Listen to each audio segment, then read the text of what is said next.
Je m'appelle Emma, j'ai 32 ans et je suis institutrice dans une école primaire de Chicago. Autrefois, ma vie était simple et paisible. Chaque matin, les rires des enfants remplissaient mes journées et chaque soir, je rentrais à la maison avec le bonheur de retrouver mon mari, Daniel. Nous étions mariés depuis 7 ans. Les premières années de notre mariage ressemblaient à un rêve. Nous partions en longues promenades le week-end, découvrions de nouveaux restaurants et passions des heures à imaginer notre avenir. J'ai toujours cru qu'un mariage solide reposait avant tout sur la confiance. Et j'étais convaincue que notre relation était bâtie sur cette base. Mais la vie ne change pas toujours d'un seul coup. Parfois, elle change si discrètement que l'on ne s'aperçoit de rien avant que le sol ne commence à se dérober sous nos pieds. Les premiers changements étaient presque invisibles. Avant, Daniel rentrait à la maison vers 18 heures. Désormais, il arrivait souvent après 19 ou 20 heures. À chaque fois, il avait une nouvelle excuse. J'avais beaucoup de travail aujourd'hui. Une réunion importante s'est prolongée. J'ai dû dîner avec un client. Je le croyais sans poser de questions. Après tout, faire confiance, c'est aussi accepter de ne pas tout vérifier. Puis une autre habitude a changé. Autrefois, il posait son téléphone sur la table en rentrant. Maintenant, il ne le quittait plus une seule seconde. Même lorsqu'il allait simplement chercher un verre d'eau, son téléphone restait dans sa poche. Plusieurs fois, je l'ai vu sourire en lisant un message. Mais dès que je lui demandais « Qu'est-ce qui te fait sourire ?», il verrouillait immédiatement son écran et répondait avec un sourire forcé. « Rien, c'est juste une blague entre collègues. » Pourtant, ce sourire n'était plus celui qui m'était autrefois réservé. Un soir, alors que je repassais sa chemise blanche, j'ai remarqué une légère trace rouge sur son col. Au début, j'ai pensé que c'était peut-être mon rouge à lèvres, mais une seconde plus tard, je me suis souvenu que je n'en portais plus depuis plusieurs mois. Mes mains se sont figées. J'aurais pu lui poser la question immédiatement, pourtant je suis restée silencieuse. Peut-être avais-je peur d'entendre la vérité, ou peut-être qu'au fond de moi, j'espérais encore un miracle. Cette nuit-là, je n'ai presque pas dormi. Daniel dormait profondément à côté de moi, tandis que je fixais le plafond dans le noir. Une seule question revenait sans cesse dans mon esprit. Et si je me trompais ? Puis une autre pensée est apparue, encore plus douloureuse. Mais et si je ne me trompais pas ? Le lendemain, j'ai pris une décision. Je ne porterai aucune accusation sans preuve. Je voulais seulement connaître la vérité, quelle qu'elle soit. À ce moment-là, j'étais loin d'imaginer que les jours suivants allaient bouleverser toute ma vie. Le lendemain matin, je suis partie travailler comme d'habitude. Mais cette fois, mon corps était dans la salle de classe, tandis que mon esprit était resté à la maison. J'essayais d'enseigner à mes élèves, mais toutes les quelques minutes, mes pensées revenaient vers Daniel, son téléphone, cette mystérieuse trace de rouge à lèvres et son comportement devenu si étrange. Je tentais de me convaincre que j'exagérais. Après tout, tous les couples traversent des périodes difficiles. Le travail peut rendre quelqu'un plus fatigué, plus silencieux ou plus distant. Pourtant, au fond de moi, quelque chose refusait de croire à cette explication.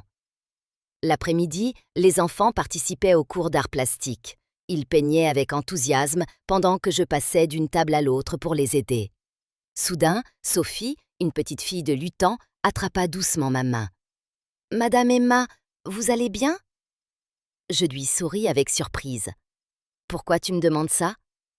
Elle répondit avec une innocence désarmante. « Parce qu'aujourd'hui, votre sourire est seulement sur vos lèvres, pas dans vos yeux. » Ces mots me bouleversèrent. Comment une enfant pouvait-elle voir une douleur que je m'efforçais moi-même de cacher ?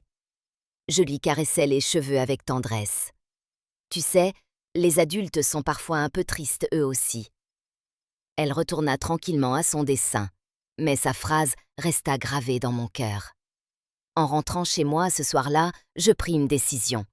Je voulais croire que tout pouvait encore s'arranger. Peut-être que notre problème venait simplement de la routine. Peut-être que nous nous étions éloignés à cause de nos vies trop chargées. Alors, je décidai de recréer l'ambiance des premiers jours de notre mariage. En chemin, je passai faire quelques courses. J'achetais les pâtes préférées de Daniel, une salade fraîche, un petit cheesecake et quelques bougies parfumées. Une fois à la maison, je nettoyais chaque pièce avec soin. Je mis une musique douce en fond sonore. Je préparais la table avec attention. Puis, j'enfilais cette robe bleue que Daniel aimait tant. Tout était prêt. La maison ressemblait à celle de nos premières années ensemble. 6 heures sonnèrent, puis 7 heures, puis 7h30. Je lui envoyai un message. « Le dîner est prêt, je t'attends. » Aucune réponse. Vers 20h, la porte d'entrée s'ouvrit enfin. Daniel entra dans la maison. Il regarda rapidement la table dressée, les bougies allumées, puis posa les yeux sur moi. Pendant une seconde, j'espérais qu'il sourirait, qu'il me dirait « Tu as préparé tout ça pour moi ?» Mais il se contenta de dire d'un ton parfaitement calme « Tu n'aurais pas dû m'attendre, j'ai déjà dîné en rentrant. » À cet instant, quelque chose se brisa en moi. Il ne s'excusa même pas. Il s'installa simplement devant la télévision comme si rien ne s'était passé. Je restais seule devant cette table. Le repas refroidissait lentement. Les bougies se consumaient une à une. Et, avec elles, les derniers espoirs que je gardais encore. Plus tard dans la soirée, j'appelai ma vieille amie Julia. Nous parlâmes de tout et de rien. Puis, elle me demanda doucement « Emma, est-ce que tout va bien ?» La vérité arriva jusqu'à mes lèvres, mais je n'eus pas la force de la prononcer. Je répondis simplement « Oui, je suis juste un peu fatiguée. » Après avoir raccroché, je restais longtemps assise dans la cuisine, plongée dans l'obscurité. Le dîner était toujours devant moi. Personne n'y avait touché.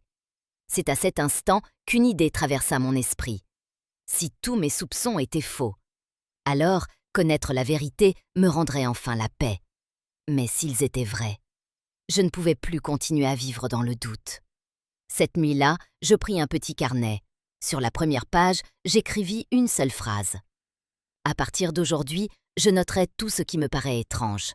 Je ne suivrai plus mes émotions, seulement les faits. Je ne savais pas encore que ce carnet allait bientôt contenir toutes les preuves d'un secret capable de détruire la vie que je croyais parfaite. Le vendredi soir, Daniel m'appela. « Emma, j'ai une réunion très importante. Je vais sûrement rentrer tard. Ne m'attends pas pour dîner. » Sa voix semblait parfaitement normale. Pourtant, cette fois, quelque chose sonnait faux. Autrefois, j'aurais cru chacun de ses mots, mais plus maintenant. « D'accord, prends soin de toi, » répondis-je calmement. À peine l'appel terminé, je regardai l'heure. Il était exactement 18h. J'enfilai rapidement mon manteau, pris mes clés et quittai la maison. Mes mains tenaient fermement le volant, mais mon cœur battait si fort que j'avais l'impression de l'entendre. Je me répétais sans cesse « S'il est vraiment au bureau, alors je mettrai définitivement fin à tous mes soupçons. » Une vingtaine de minutes plus tard, j'arrivais devant les bureaux de son entreprise. Le parking était presque vide. La plupart des lumières étaient éteintes. Je cherchais sa voiture, encore et encore, mais elle n'était nulle part. À cet instant, une petite voix au fond de moi murmura « Il n'est pas ici. » Je repris lentement la route. Je ne savais pas où aller. Je suivais simplement mon instinct. Quelques minutes plus tard, à un carrefour, j'aperçus au loin une voiture noire. Elle ressemblait exactement à celle de Daniel. Je décidai de la suivre à bonne distance. La voiture traversa le centre-ville, puis s'engagea dans un quartier beaucoup plus calme, bordé de cafés élégants et de restaurants raffinés. Finalement, elle s'arrêta devant un restaurant italien. Mon souffle se coupa. Je garai discrètement ma voiture un peu plus loin. Sans quitter l'entrée des yeux, j'attendis. Quelques instants plus tard, Daniel descendit de son véhicule. Il portait sa chemise bleue, celle qu'il réservait toujours aux grandes occasions. Il regarda sa montre, passa une main dans ses cheveux, puis il sourit. Je n'avais plus vu ce sourire depuis des mois, mais ce sourire n'était plus destiné à moi. 2 minutes plus tard, une voiture blanche s'arrêta devant le restaurant. Une femme en descendit. De longs cheveux bruns, une robe noire élégante, un rouge à lèvres rouge éclatant. Elle s'approcha de Daniel. Il lui ouvrit la porte avec délicatesse.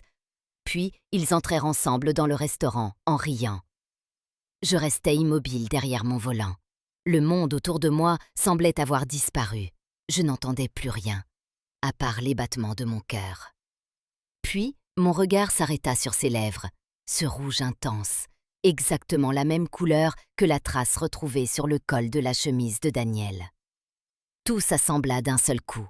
Toutes les pièces du puzzle trouvèrent enfin leur place. Je fermai les yeux. Pendant une seconde, j'eus envie de sortir de ma voiture, d'entrer dans le restaurant et de tout confronter immédiatement. Mais je me retins. La colère est rarement une bonne conseillère. Je pris une profonde inspiration. Pas maintenant. Je redémarrai silencieusement et rentrai chez moi. Lorsque Daniel arriva vers 23h, je faisais semblant de dormir. Il s'allongea près de moi. Une odeur de parfum féminin flotta jusqu'à moi. Ce n'était pas le mien. À cet instant, je compris que je n'avais plus besoin d'autres preuves. Et pourtant, au fond de moi, je voulais encore connaître toute la vérité. Le lendemain matin, mes mains tremblaient encore. L'écran du téléphone était toujours allumé. Le dernier message s'affichait sous mes yeux. La soirée d'hier était merveilleuse. J'ai déjà hâte d'être à vendredi prochain.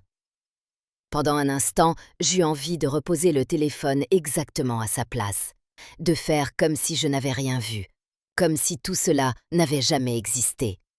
Mais il était trop tard. La confiance sur laquelle j'avais construit 7 années de ma vie venait de s'effondrer en quelques mots. Je pris une profonde inspiration. Puis, je déverrouillai le téléphone. Par chance, ou peut-être par malchance, Daniel n'avait pas changé son code. L'application de messagerie s'ouvrit immédiatement. Mon regard s'arrêta sur un contact. Marc Bureau. Je connaissais Marc, c'était un collègue de Daniel. Pourtant, lorsque j'ouvris la conversation, mon cœur s'arrêta presque de battre. Ce n'était pas Marc, c'était une femme. Daniel avait enregistré son numéro sous un faux nom afin de ne jamais éveiller mes soupçons. Je commençais à lire leurs échanges. Chaque phrase me faisait un peu plus mal. J'aimerais me réveiller chaque matin à tes côtés. Elle ne se doute toujours de rien. Encore un peu de patience et nous n'aurons plus besoin de nous cacher. Je sentais mes mains devenir de plus en plus froides. Puis un dernier message apparut. Et cette fois, il me coupa littéralement le souffle. Dès que tu auras vendu la maison, nous pourrons enfin commencer notre nouvelle vie ensemble. Je restais figée. La maison, notre maison, celle que nous avions achetée après tant d'années de travail et de sacrifices. Alors, ce n'était pas seulement une histoire d'infidélité, il préparait aussi l'avenir, sans moi. Et il comptait me priver de tout ce que nous avions construit ensemble.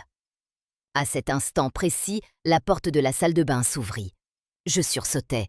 Je reposai rapidement le téléphone exactement à sa place.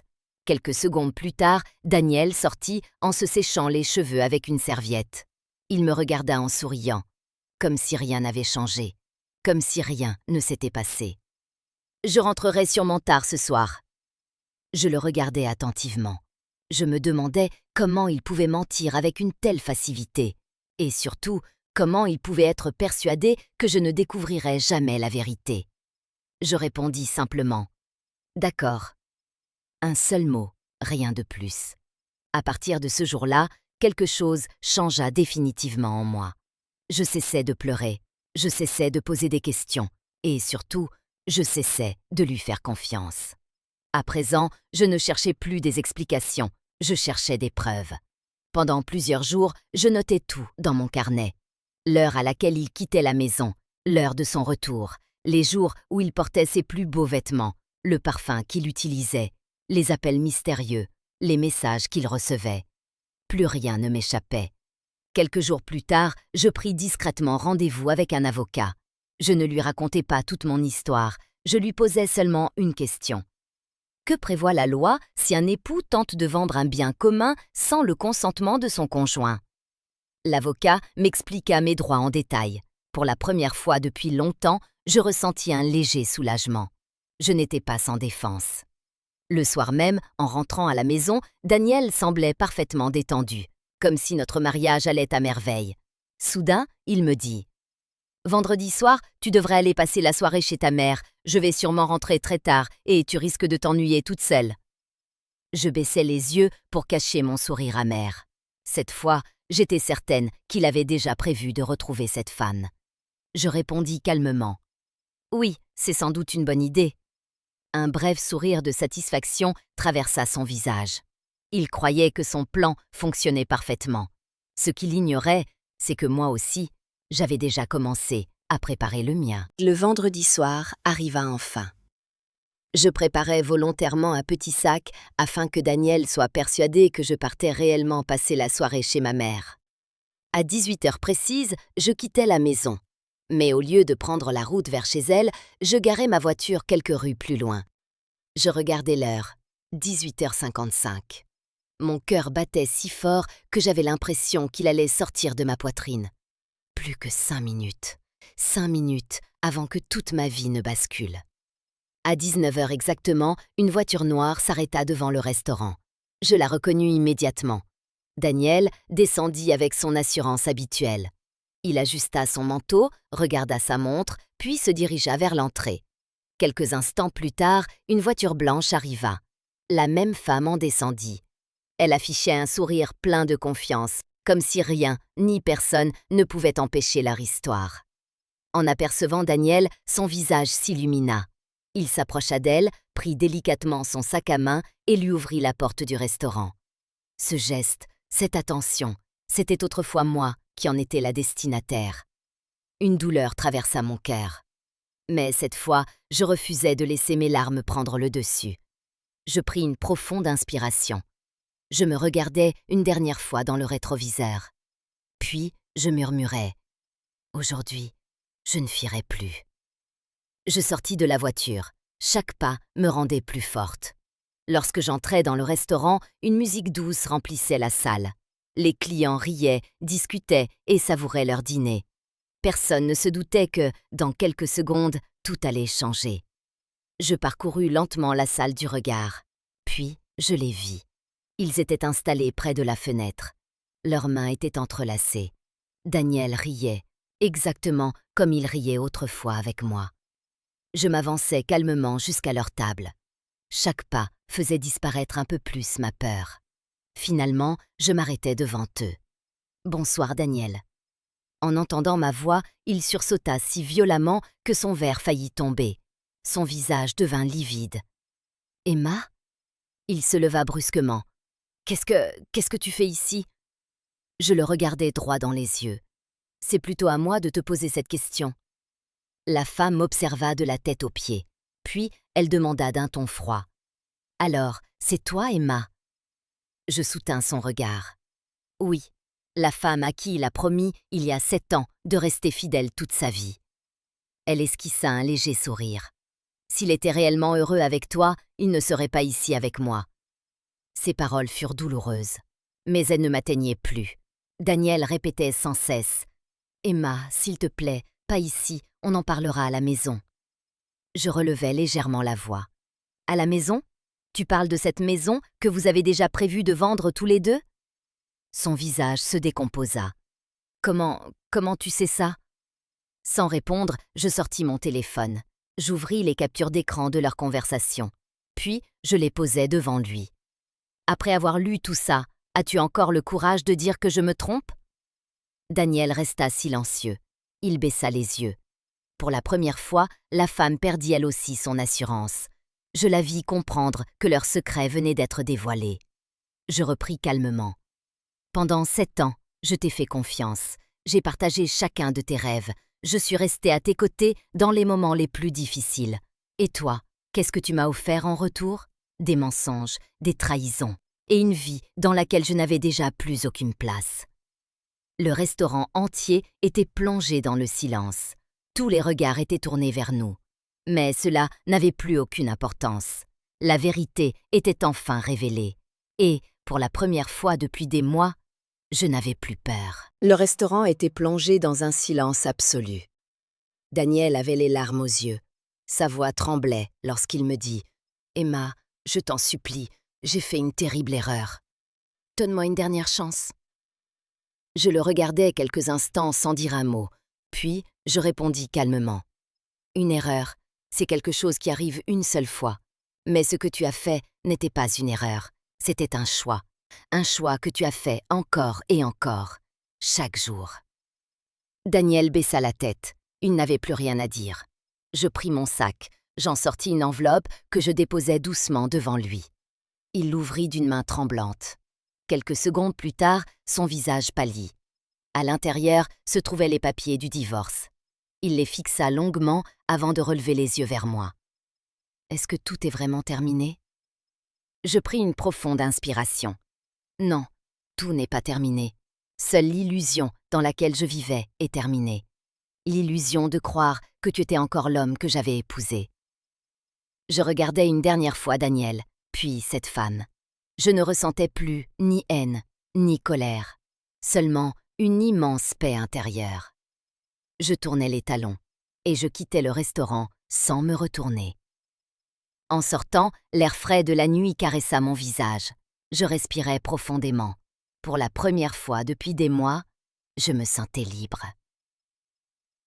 En rentrant chez moi, je commençais à décrocher les photos de notre mariage. Chaque photographie racontait un souvenir. Notre première rencontre, nos fiançailles, notre mariage, nos anniversaires. Je regardais chacune d'elles quelques instants avant de la ranger soigneusement dans une boîte. Je ne les détruisais pas, parce que ces moments avaient réellement existé. Ils avaient été sincères. C'était seulement la personne qui avait changé. Cette nuit-là, Daniel tenta de m'appeler. Une fois, puis deux, puis encore.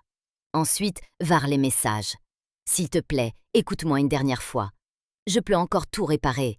Je mettrai définitivement fin à cette relation. » Je mis mon téléphone en mode silencieux. Parfois, le silence est la réponse la plus forte. Le lendemain, je retrouvai mon avocat. Je lui remis toutes les preuves, les messages, les photographies, ainsi que toutes les notes que j'avais soigneusement rassemblées pendant plusieurs semaines. Après avoir consulté le dossier, il me regarda et dit « Vous avez choisi la raison plutôt que la colère, c'est ce qui vous rend forte. » Ces paroles me donnèrent du courage. Pour la première fois, je sentais que je reprenais le contrôle de ma vie. La procédure de divorce commença. Les premières semaines furent difficiles. Certaines nuits, je me réveillais en sursaut. Il m'arrivait encore de penser à Daniel, mais je me rappelais aussitôt une chose essentielle. Il appartenait désormais à mon passé. Les mois passèrent. Peu à peu, le temps apaisa mes blessures. Je recommençai à vivre. Je me promenais chaque week-end dans les parcs. Je repris la lecture. Je m'inscrivis à un cours de peinture. Le premier jour où je pris un pinceau entre mes mains, je compris une chose. Depuis des années, je vivais pour les autres. Pour la première fois, je faisais quelque chose uniquement pour moi. Je rencontrais de nouvelles personnes. Aucune ne me jugea. Personne ne me demanda de raconter mon passé. Elle me voyait simplement comme Emma. Et cela me suffisait. À l'école aussi, les enfants remarquèrent mon changement. Un matin, Sophie s'approcha de moi avec un grand sourire. « Madame Emma, cette fois, vos yeux sourient eux aussi. » Je souris à mon tour. Je la pris doucement dans mes bras. Elle ne pouvait pas imaginer combien cette simple phrase représentait une victoire pour moi. Quelques mois plus tard, le divorce fut officiellement prononcé. La maison ne fut jamais vendue. La justice protégea mes droits. J'appris également que Daniel et cette femme s'étaient séparés. Une relation construite sur le mensonge ne peut jamais durer longtemps. Pourtant, cette nouvelle ne me procura aucune joie, parce que mon bonheur ne dépendait plus de leur malheur. Mon bonheur dépendait désormais de moi seule. Un matin, je me tenais sur mon balcon, une tasse de café entre les mains. Le soleil se levait lentement. Une légère brise faisait danser mes cheveux. Je regardais mon reflet dans la fenêtre. Je ne voyais plus la femme brisée d'autrefois. Je voyais une femme différente, plus forte, plus sage. Et surtout, une femme qui connaissait enfin sa propre valeur. Ce jour-là, je compris une vérité essentielle. La vie ne nous offre pas toujours ce que nous désirons. Parfois, elle nous offre la leçon dont nous avons le plus besoin. Si je n'avais pas eu le courage de découvrir la vérité, je serais peut-être encore aujourd'hui prisonnière d'un mensonge que j'appelais l'amour. Aujourd'hui, je vis seule, mais je ne suis plus incomplète. J'ai retrouvé ma paix, et c'est ma plus belle victoire. Message de fin. Si vous avez un jour vécu une trahison ou vu votre confiance brisée, n'oubliez jamais ceci. Ne laissez jamais le mensonge de quelqu'un d'autre diminuer votre propre valeur.